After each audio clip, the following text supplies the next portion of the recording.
Sa video na pigpadarakan sarong concerned citizen sa news team, mamamati ang pagkatakot kang nagkapirang residente sa sunod-sunod na putok ning badil. Nasubot gikan sa kampo kang Philippine Army na nakabase sa barangay Kalascaga, San Fernando, Camarines Sur. Hindi magluwas.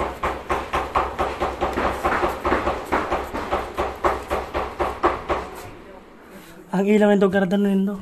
Sa impormasyon, pasado alas 10 ning banggi kang nakaliis na Martes, kan pauranan ning bala ang nasambit na kampo na nagdurar ning 15 sundo 20 minutos, na pigtutubudan nagibok ang rebeldeng grupo. Sigun kay Police Major Emilio Indrano, mayo manda sa iyang ibinabang report ang Philippine Army na nakabase sa lugar. Alagad personal niya subot na kinaulay ang pamayok ang kampo, maging ang mga residente sa lugar, asin nakumpirmar ang ginibong pangaras kang CTG sa lugar. Ano ko din nga kasi area ko nga kaya pinabalidate yun sa tao ko. Nakausap ko rin yung team leader nila. Inisprayan lang daw ng parang ginising lang siguro kasi.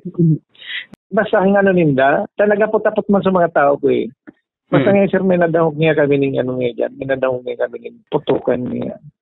Mayo man na tinamaan ning bala o nakulugan sa puwersa kang gobyerno, maging sa mga residente na harani sa kampo.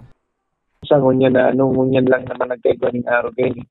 Kung pagtukaw ko digdi kang last July 2023, ngunyan man lang mag-igwa ng araw naman kami ng insidente. Dahil ko aram sa mga previous na taon. Sa tala kang hipatura, ini ang primerong beses na hinaras kang rebelde ang nasambit na kampo. Para sa mga baretang tatak Bicol, Nomer Corporal